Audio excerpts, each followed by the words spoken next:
亲爱的朋友们，欢迎来到微光夜读。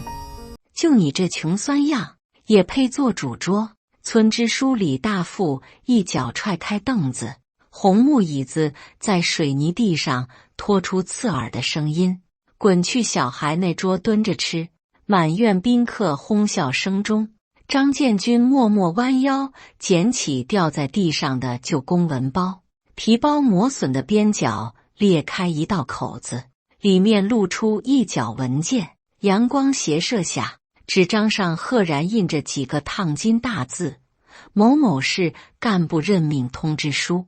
张建军用手掌盖住文件，拍掉包上的尘土。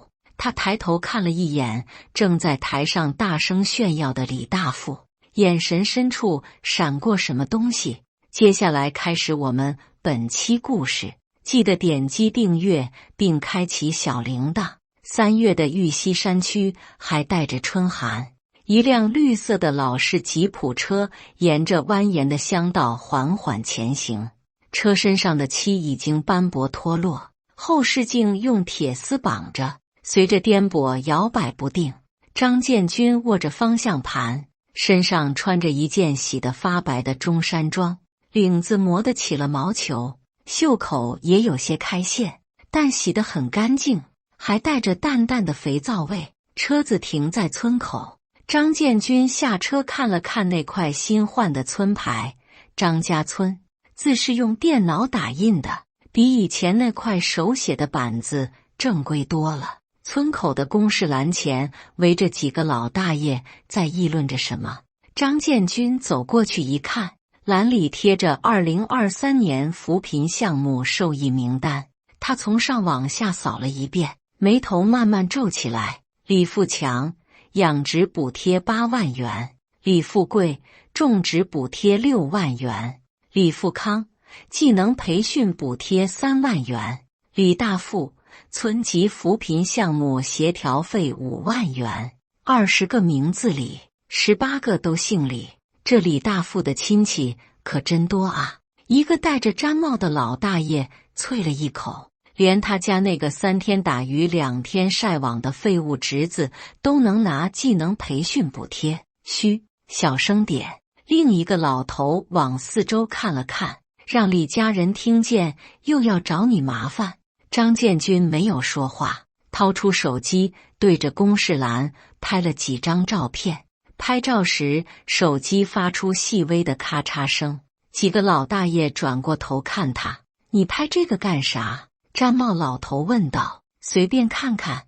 张建军收起手机。我是村里人，以前外出打工，现在回来了。哦，在外面混得咋样？一般般。老大爷们点点头，也没再多问。在他们看来，这年头从外面灰溜溜回村的年轻人太多了，大多数都是在城里混不下去的。张建军走进村里的小卖部，想买包烟，店里只有他一个客人。老板娘正在看手机上的抖音视频，音响里传出我们一起学猫叫的音乐。来包红塔山。张建军把钱放在柜台上，老板娘抬头看了他一眼，先是愣了一下，然后脸上露出一种古怪的笑容。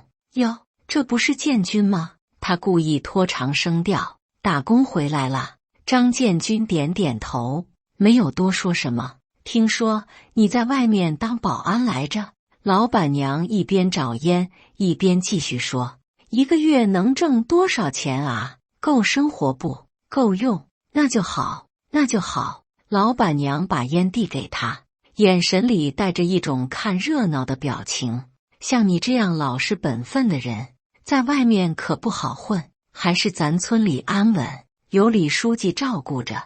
张建军接过烟，刚要走，外面传来汽车引擎的轰鸣声，一辆白色的宝马 X5 从门口呼啸而过，溅起一片泥水。泥点子糊了张建军一脸，中山装的钱金也被溅湿了一大片。宝马车停在不远处，车窗摇下来，露出一个20多岁年轻人的脸。他戴着金链子，叼着烟，正对着这边哈哈大笑。哎呀，不好意思啊。年轻人明显是故意的，声音里没有一丝歉意。路上有积水，没看见。老板娘赶紧小跑出来：李少，您怎么回来了？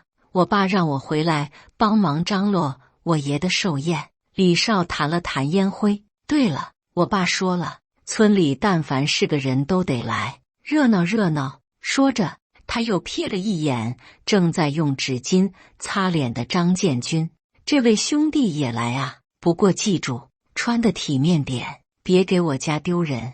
油门一踩，宝马车扬长而去。老板娘回到店里，看张建军还在擦泥，忍不住摇头：算了算了，别擦了，越擦越脏。他的语气里带着一种居高临下的同情。回去换件干净衣服，晚上记得去李书记家吃席，人家李少都发话了，你可不能不去。张建军没有回答，默默走出了小卖部。回到车上，他从后座拿出一个保温杯，倒了点水，简单洗了洗脸，然后拿出手机，给一个号码发了条短信：已到张家村，情况比预想的更严重。很快收到回复，注意安全，有情况随时联系。张建军收起手机，启动吉普车，车子在村道上缓缓前行。路过李大富家那栋3层小楼时，他特意放慢了速度。楼前的院子里正在搭彩钢棚，几个工人在忙着摆桌椅。院门口停着好几辆小车，其中就有刚才那辆白色宝马。一个中年男人站在院子中央，指挥着工人布置。那就是李大富，张家村的村支书，也是这场寿宴的主人。李大富长得膀大腰圆，秃顶，穿着一件黑色的皮夹克。他正在大声训斥一个工人，桌子摆整齐点，一会儿县里的领导要来。工人连连点头称是。张建军看了一会儿，开车离开了。晚上6点，张家村李大富家的院子里灯火通明，20多张圆桌摆得整整齐齐，每桌都铺着红色的桌布，摆着瓜子、花生和一次性筷子。张建军换了件相对干净的衬衫，提着那个旧公文包走进院子。院子里已经来了不少人，大都是附近几个村的村民，还有一些穿着西装打着领带的人，看起来像是县里来的干部。他在院子里转了一圈，发现靠近房屋的几张桌子明显档次更高，桌布是金黄色的缎面，摆着精致的瓷器餐具，还有茅台酒和中华烟。那几桌坐的都是西装革履的人，说话声音不大，但气场明显不一样。张建军正在犹豫坐哪里，肩膀被人重重拍了一下。哎呀，建军，你也来了。说话的是村里的会计李富才，40多岁，尖嘴猴腮，一脸谄媚的笑容。来给老爷子祝寿。好好好，应该的应该的。李富才上下打量了他一番。你先找个地方坐着，一会儿开席了，我给你介绍几个领导认识认识。说着，他指了指院子最角落的一张桌子，那边还有空位。张建军顺着他的手指看过去，那张桌子确实还有几个空位，但坐的都是一些10几岁的孩子和村里的老头老太太。我坐这边吧。张建军走向一张相对靠前的桌子。哎，李富才赶紧拦住他，那桌不行，那是给镇上领导安排的。那这桌呢？张建军又指了指另一张桌子，这桌是县里的。李富才摇摇头，建军啊，你刚回村，很多规矩还不太懂。咱们村现在可不比以前了，来了这么多领导，得按级别坐。正说着，院子里突然响起一阵掌声。李大富穿着一身黑色的中山装，红光满面地走了出来。各位乡亲，各位领导。他站在院子中央，声音洪亮，今天是我老父亲80大寿，感谢大家百忙之中抽空来捧场，掌声更加热烈了。我李大富能有今天，全靠各位领导的关照和乡亲们的支持。他举起酒杯，特别是我的表哥，县农业局的王局长，还有镇上的几位领导，多年来对我们张家村的扶贫工作给予了大力支持。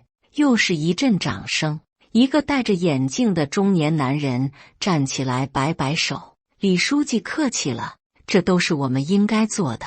张家村这几年的变化确实很大，去年还被评为全县扶贫工作先进村呢，那都是王局长指导有方。”李大富满脸堆笑：“我们村今年的几个扶贫项目，还得继续麻烦王局长多关照啊。”好说好说，王局长端起酒杯，为了张家村的发展，也为了老爷子的身体健康，干杯！众人纷纷举杯。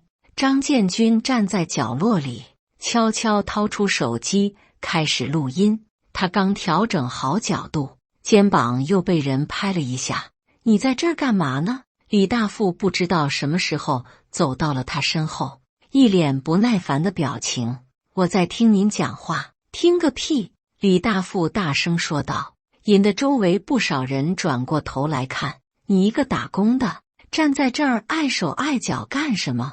赶紧找个地方坐下。”张建军没有动。“你聋了？”李大富的声音更大了，“让你找地方坐下，听见没有？我想坐前面一点的位置。”“前面？”李大富哈哈大笑起来，“就你这穷酸样，也配坐主桌？那些位置是给有身份的人准备的。”院子里的人都停下了交谈，目光集中到了这边。“知道什么叫规矩吗？”李大富一脚踹开张建军身边的凳子，红木椅子在水泥地上发出刺耳的摩擦声。“滚去小孩那桌蹲着吃！”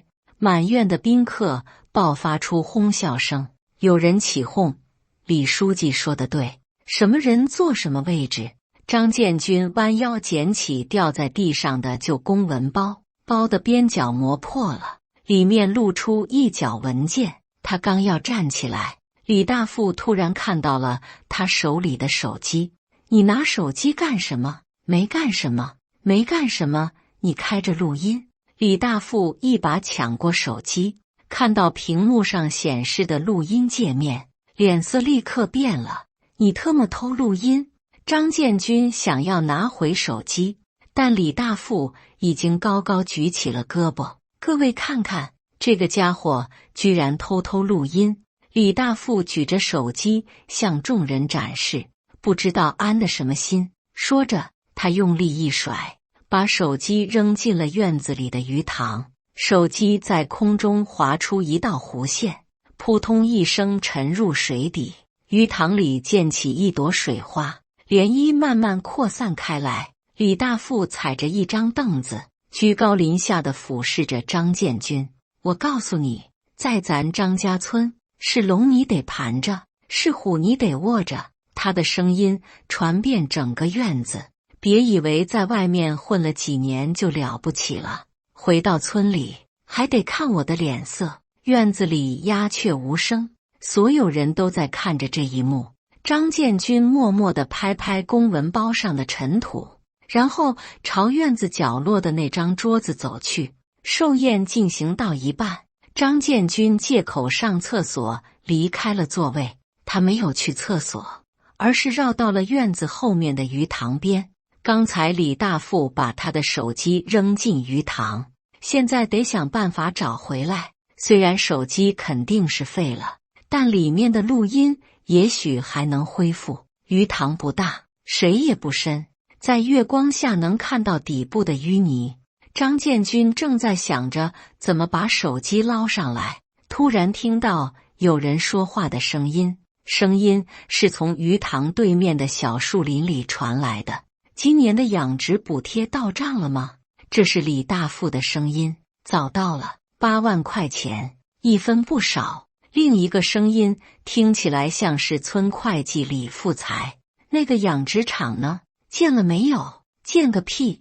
就在村后头圈了一块地，立了几根木桩子，拍了几张照片。李富才嘿嘿笑了几声，检查的时候就说正在建设中，谁会去实地看？聪明。李大富也笑了。那钱怎么分？按老规矩，你4我3，剩下1万给我表弟一丝一丝，反正名字是用他的。张建军躲在鱼塘这边的芦苇丛里，掏出备用的老人机，悄悄拍照。手机的拍照功能很简陋，但在月光下勉强能看清楚2个人的轮廓。对了，种植补贴的事也得抓紧。李大富继续说道：“6万块钱不是小数目，放心，那10亩地我已经安排人翻了一遍，看起来像是种过东西的样子。”李富才点燃一支烟，档案里的照片我都准备好了，保证看不出问题。还有技能培训那3万块，那个更简单了，找几个人拍个照，说是在上课就行了，反正上面也不会下来检查。2个人正说得起劲，突然传来窸窸窣窣的声音。张建军低头一看，原来是踩断了一根芦苇。声音虽然很小，但在安静的夜里格外清晰。什么声音？李大富警觉地问道。好像是有人。李富才也压低了声音。张建军赶紧猫着腰往后退，但脚下的淤泥太滑，差点摔倒。这一动弹，芦苇丛摇摆得更厉害了，肯定有人。李大富站起来，过去看看。2个人开始往这边走。张建军心里一紧，赶紧找地方躲。但鱼塘边除了芦苇就是开阔地，根本没有藏身之处。眼看着2个人越走越近，一个苍老的声音突然从身后传来：“建军，你在这儿干啥呢？”张建军回头一看，是村里的五保户张婆。老太太80多岁了，腰弯得像个虾米，但眼神还很有神。张婆，我在找我的手机，掉水里了。哦，那可得赶紧找，水泡时间长了就坏了。张婆说话的声音不大不小，正好能让对面的李大富听见。李大富和李富才走到鱼塘边，看到张建军和张婆正蹲在水边，这才放下心来，原来是找手机啊。李大富冷笑一声：“活该，谁让你乱录音的？李书记，这事是不是有点过了？”张婆慢慢站起来，建军也没做什么坏事，手机对他来说不容易。张婆，你老就别管这事了。李大富的语气有些不耐烦，这小子不老实，得给他点教训。怎么不老实了？人家好端端的，你干嘛要为难人家？我为难他？李大富指着张建军，是他先偷录音的，在我家录音，这是什么行为？这是间谍行为。张婆摇摇头，没有再说什么。李大富和李富才又在鱼塘边站了一会儿，确认没有什么异常，这才往回走。临走前，李富才还回头看了一眼，他总觉得刚才那个声音不太对，但又说不出哪里有问题。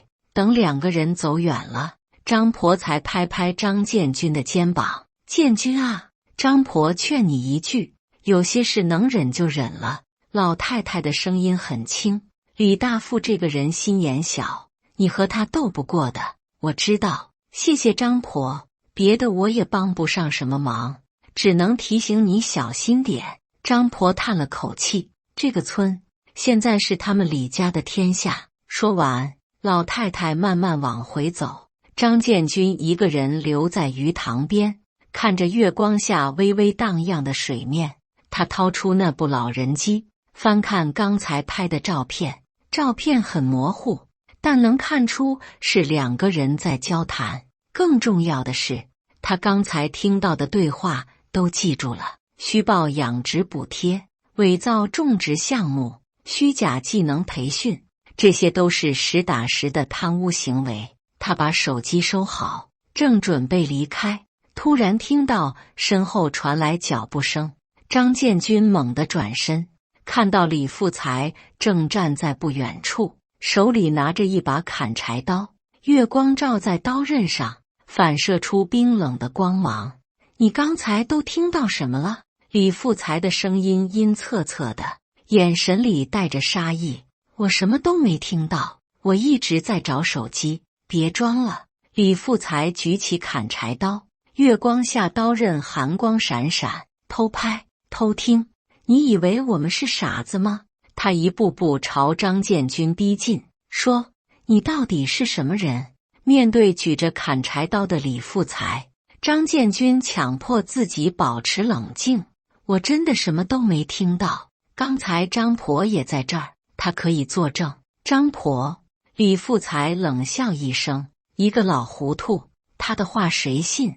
砍柴刀在月光下闪着寒光，李富才的脸在阴影中显得格外狰狞。我再问你一遍，你到底听到什么了？张建军往后退了一步，脚后跟已经贴到了鱼塘边，再往后就是水，进退无路。我告诉你，在这个村里，有些事知道了就别想活着离开。李富才的声音压得很低，但杀意毫不掩饰。你以为这是在城里？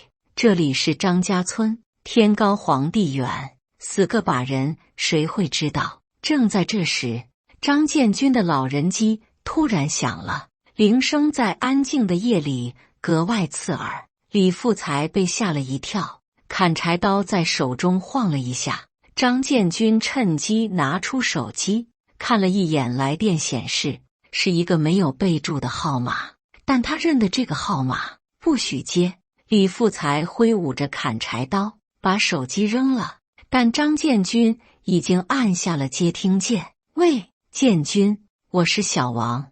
电话里传来一个年轻男人的声音，市里有紧急情况，需要你马上回去处理。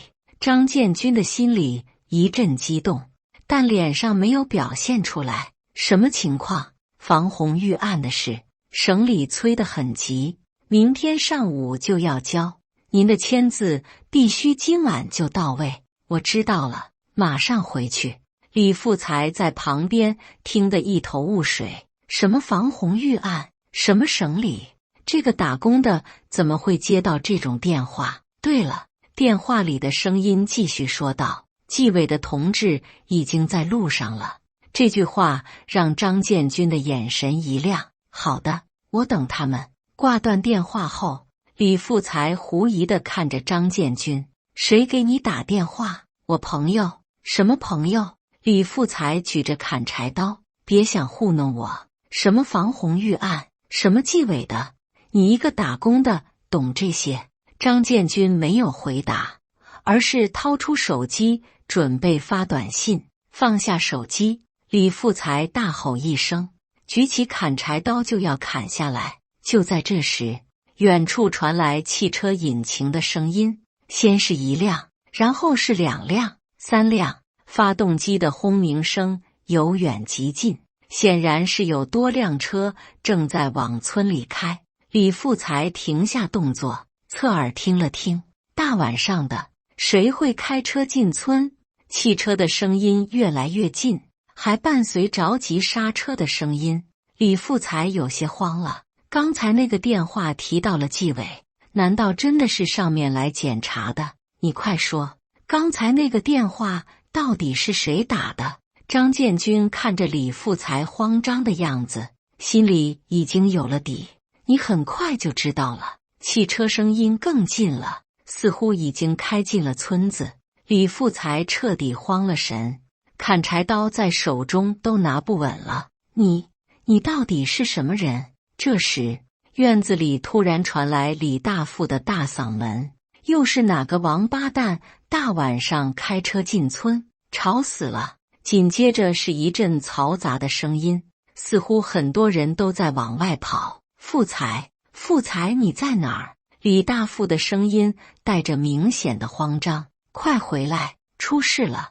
李富才听到喊声，再看看面前一脸镇定的张建军，终于意识到事情可能真的不对劲，他扔下砍柴刀，转身就往院子跑。张建军松了一口气，弯腰捡起砍柴刀，然后慢慢往院子走去。走到院子门口时，他看到了让他也有些意外的场面：3辆黑色的公务车整齐地停在院子里，车牌都是白色的。车门打开，下来7、8个穿着中山装的中年男人，为首的是一个戴着眼镜的瘦高个子，手里拿着一个公文包。李大富站在院子中央，脸色苍白，手里还拿着酒杯。刚才还在和县里领导谈笑风生的他，现在完全没有了刚才的威风。那个王局长也站在旁边，额头上已经开始冒汗。院子里的宾客都不知道发生了什么事，有些人开始往外走，但被车上下来的工作人员礼貌地劝住了，请大家不要着急，配合一下工作。戴眼镜的瘦高个子说道，声音不大，但很有威严。李大富强撑着笑容走上前去，这位领导，不知道您是？戴眼镜的男人没有理他，而是环顾四周，似乎在寻找什么人。张市长在哪里？他问道。张市长？李大富愣住了。什么张市长？他们村姓张的人不少，但没有什么市长啊。正在众人疑惑的时候，张建军从院子门口走了进来。张市长？戴眼镜的瘦高个子看到张建军，立刻快步走上前去，双手递上一个公文包，省里急等您签字的防洪预案，我们连夜赶过来了。这句话就像一颗炸弹在院子里爆炸。张市长，刚才那个被羞辱的打工仔，居然是市长。李大富手里的茅台酒杯咣当一声掉在地上，酒液溅了县局长王光明一鞋子。王光明也傻眼了，腿一软，一屁股坐在椅子上。会计李富才刚从鱼塘边跑回来，听到这句话，两腿发软，直接栽进了旁边的鱼塘里。扑通一声，水花四溅，院子里的宾客都呆若木鸡。刚才那个穿着洗得发白中山装、被村支书当众羞辱的中年男人，居然是市长。张建军接过公文包，表情依然平静。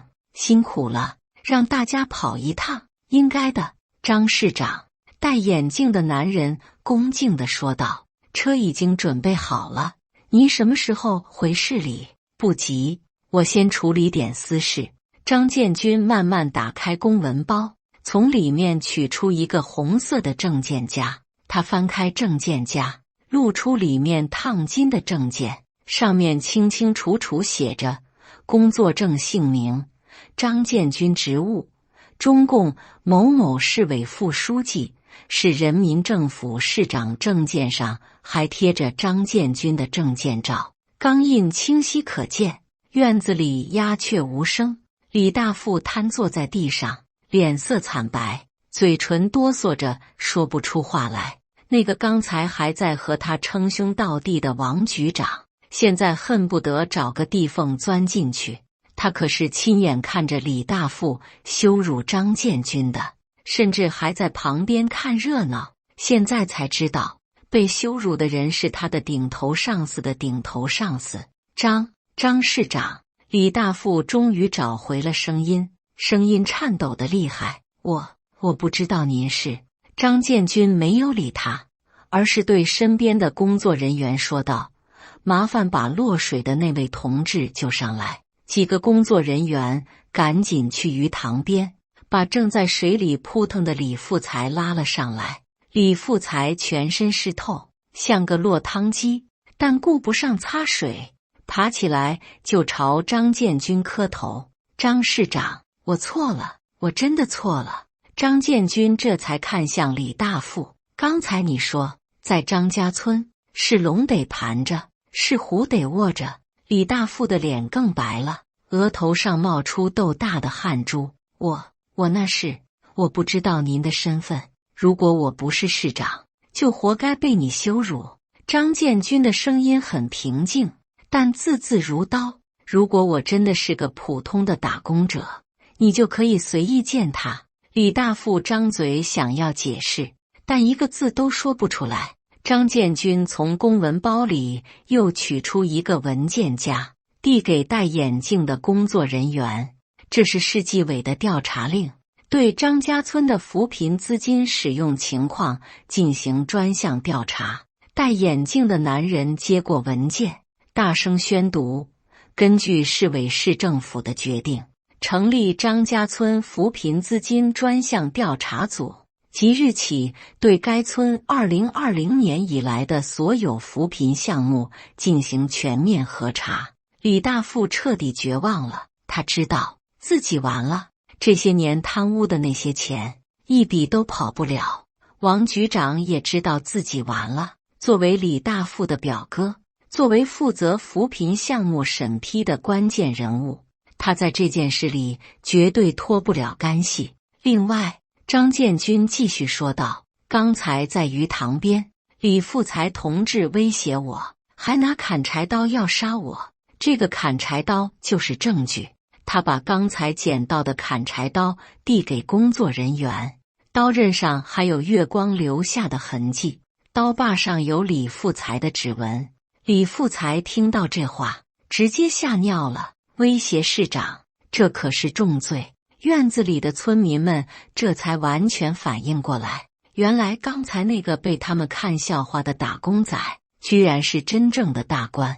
那个在小卖部里阴阳怪气的老板娘，现在恨不得抽自己2个嘴巴子。那个开宝马故意溅泥水的李大富儿子，现在躲在人群里，腿都软了。吴保护张婆挤过人群，走到张建军面前，老太太上下打量了他一番，然后点点头：我就说嘛，一看你就不是一般人。张婆慈祥地笑了，从小就看得出来，这孩子有出息。张建军弯腰向老人鞠了一躬：谢谢张婆刚才帮我，应该的，应该的。张婆拍拍他的手：好孩子，没给咱村丢脸。夜色深沉，李家的院子里灯火通明，刚才还是热闹的寿宴现场，现在变成了临时的调查取证现场。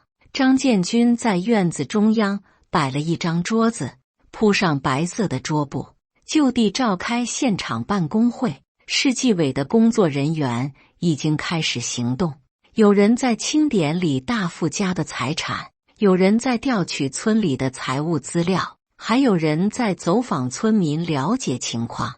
李大富被控制在一边，双手背靠着，坐在一个小马扎上，他的脸色惨白，整个人都在发抖。李富才也被控制了，浑身湿漉漉的，不停地打哆嗦，不知道是因为冷还是因为害怕。县农业局的王局长也没能幸免。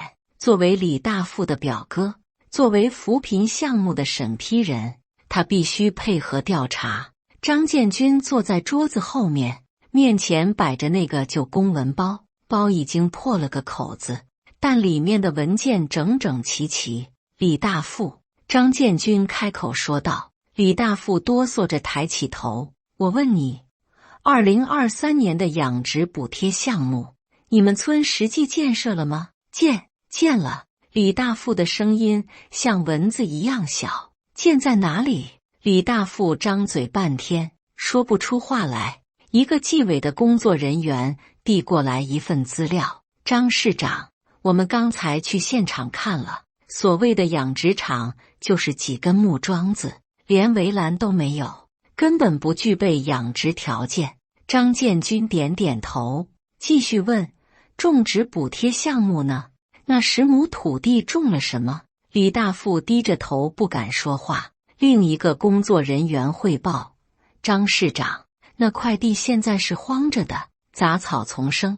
村民反映，那块地至少2年没有种过任何作物了。技能培训项目呢？根据档案，应该培训了30个人，每人补贴1000元。但我们随机问了几个村民，都说没参加过什么培训。张建军看向李富才，李富才，刚才在鱼塘边，你亲口说的那些话，现在还认账吗？李富才瑟瑟发抖，不敢抬头。这时，有工作人员从鱼塘里捞上来一个手机。张市长，这是您的手机吗？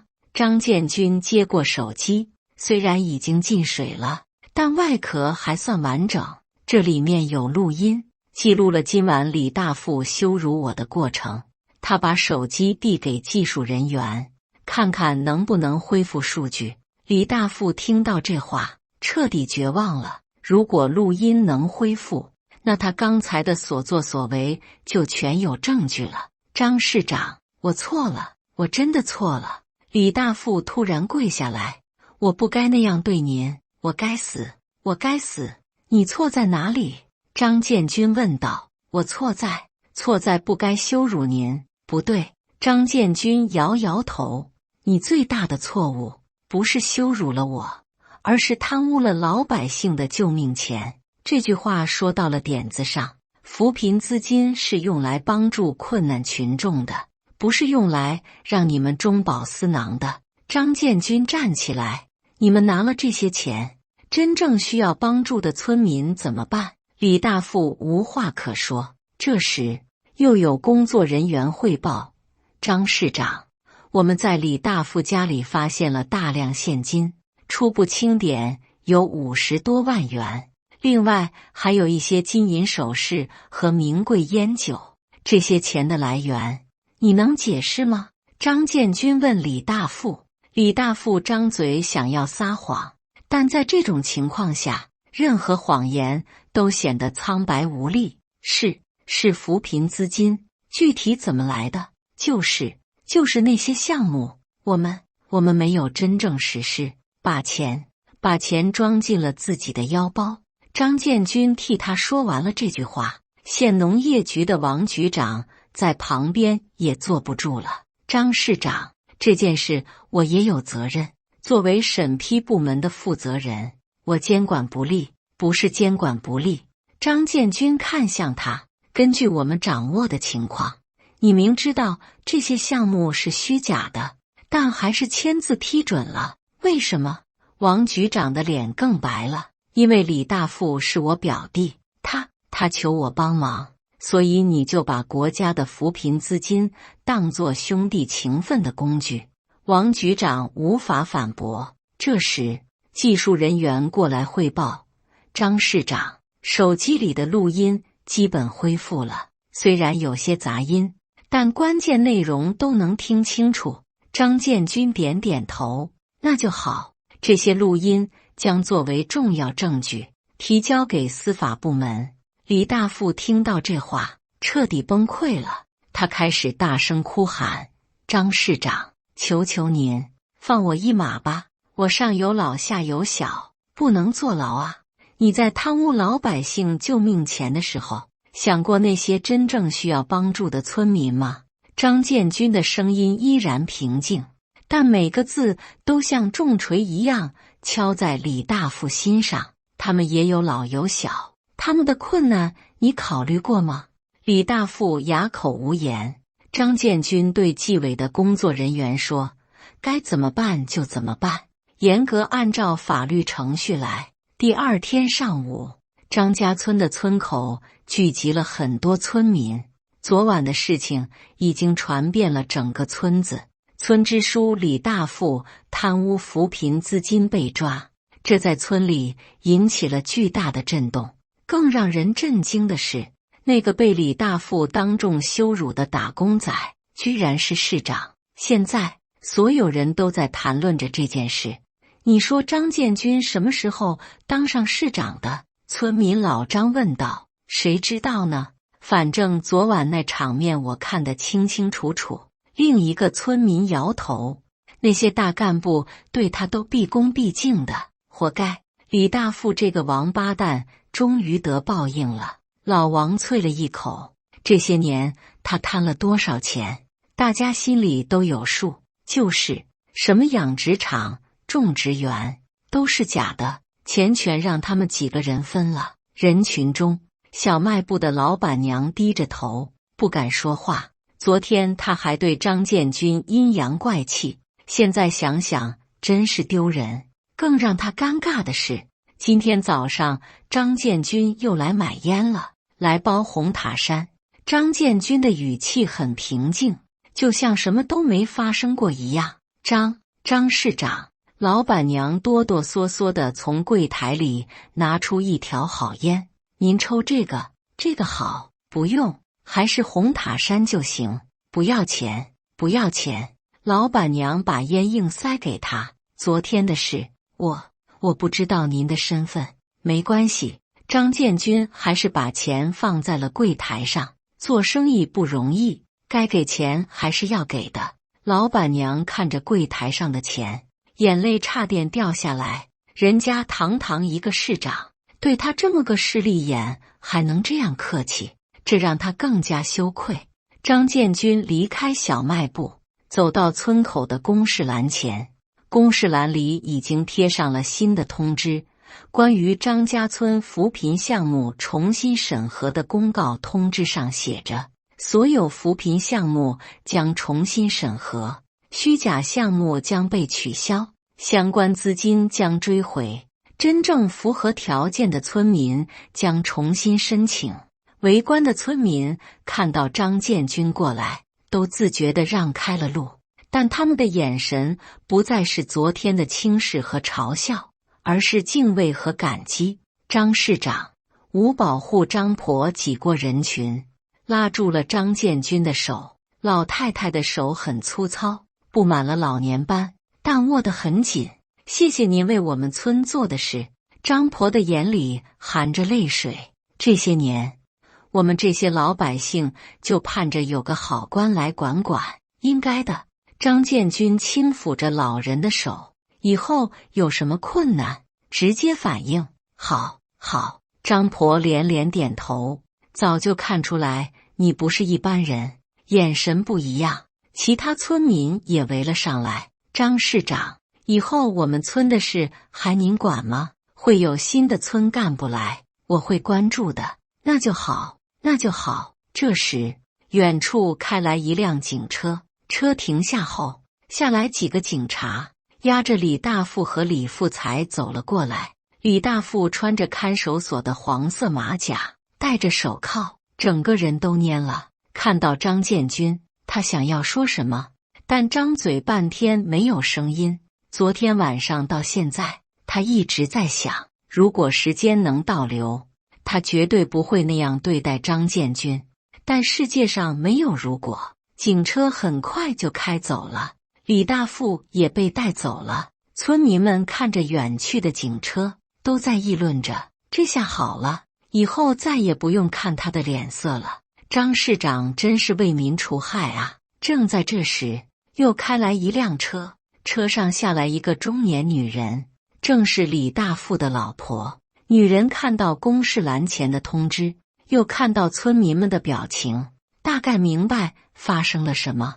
她哭着跑到张建军面前，张市长，求求您放过我们家老李吧。女人跪在地上，孩子还小，不能没有爸爸啊。张建军把她扶起来，嫂子，这不是我能决定的，法律面前人人平等，做错了事就要承担后果。可是我们家以后怎么办啊？你们家的困难，村里会帮助解决的，但前提是贪污的钱必须全部退还。女人哭得更厉害了，但也知道没有任何回旋的余地。围观的村民们看着这一幕，心情都很复杂。一方面，他们为李大富的下场感到大快人心；另一方面，也为这个家庭感到同情。但更多的是对张建军的敬佩。一个市长能够深入到最基层，亲自处理这种小事，这在他们的概念里是不可想象的。张市长真是好官啊！有村民小声说道。是啊，为了咱们老百姓，连自己都搭进去了。张建军听到这话，转过身来。什么叫搭进去？我本来就是张家村的人，为家乡做点事，理所应当。这句话让在场的所有人都感动了。堂堂一个市长，居然说为家乡做事是理所应当的。张婆拍着张建军的手，老泪纵横。好孩子，村里有你这样的人，是我们的福气。夜深了，张家村恢复了往日的宁静。张建军坐在自己家的院子里，手里捧着一个白色的搪瓷缸，缸子已经很旧了，边缘有些磕碰，底部的搪瓷也脱落了不少，但他还是很小心地捧着，就像捧着什么珍贵的宝物。缸子里是母亲泡的粗茶，茶叶是最便宜的那种，但喝起来很香。建军，累了吧？母亲坐在旁边的小马扎上，手里拿着针线篮子，正在缝补一件旧衣服。不累？哎，你说你一个市长，干嘛要管这些小事？母亲叹了口气，万一出点什么事，多危险！妈，这不是小事。张建军喝了一口茶，扶贫资金被贪污，老百姓的利益受损害，这是大事。话是这么说，可是母亲停下手里的针线活，你小时候就是这样，看不得别人被欺负。张建军笑了，妈，你还记得我小时候写的那篇作文吗？什么作文？让家乡变好的100种方法。母亲想了想，也笑了，记得，那时候你才10岁，写了满满2页纸。我当时写的第1条就是要有好的干部为老百姓办事。是啊，没想到你自己就成了这样的干部。母亲的眼里有骄傲，也有担心，但是妈还是觉得你太累了，当个市长已经够累的了，还要操心这些。妈，当干部就是要为老百姓操心的。张建军放下茶缸，要不然当干部干什么？母亲不再说话，继续缝补着手里的衣服。院子里很安静，只有远处偶尔传来的狗叫声。张建军端起搪瓷缸，茶已经凉了，但他还是一口气喝完了。放下缸子时，他看到了缸底的4个字，那4个字已经很模糊了，红色的字迹褪成了粉色，但还能看清楚。人民公仆这个搪瓷缸是他刚参加工作时买的，当时他在缸底写下了这4个字。20多年过去了，字迹虽然模糊了，但他记得当初写下这4个字时的心情。那时候他刚从农村考到城里，第一次穿上干部的制服，第一次坐在办公室里。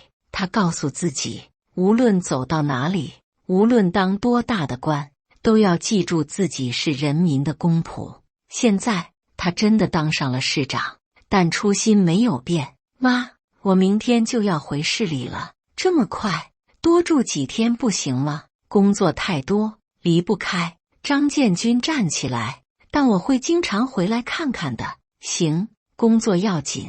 母亲也站起来。对了，你明天带点咱家的土鸡蛋回去，城里买的鸡蛋没营养。好。母亲收拾了针线篮子，准备回屋睡觉。走到门口时，她回头看了看儿子。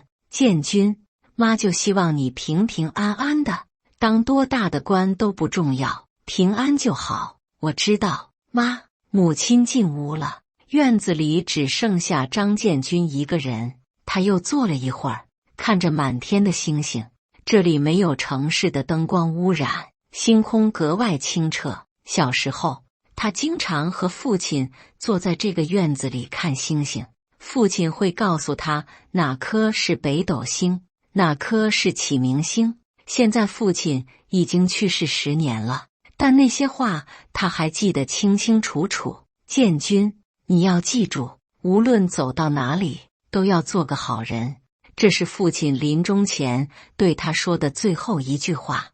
张建军端起搪瓷缸，又看了一眼底部那4个模糊的字。人民公仆，明天他就要回到繁忙的市长工作中去了，会有很多会议要开，很多文件要签。很多决策要做，但他知道，无论有多忙，他都不会忘记今天晚上的这一刻，不会忘记这个院子，不会忘记母亲的话，不会忘记这个搪瓷缸底部的4个字，更不会忘记自己是从张家村走出去的，是这里的山水养育了他。现在他要用自己的力量，让更多的张家村变得更好。夜风轻拂，星光依旧。张建军最后看了一眼搪瓷缸，然后起身回屋休息。明天又将是忙碌的一天，但他的心里很踏实，因为他知道自己在做正确的事情。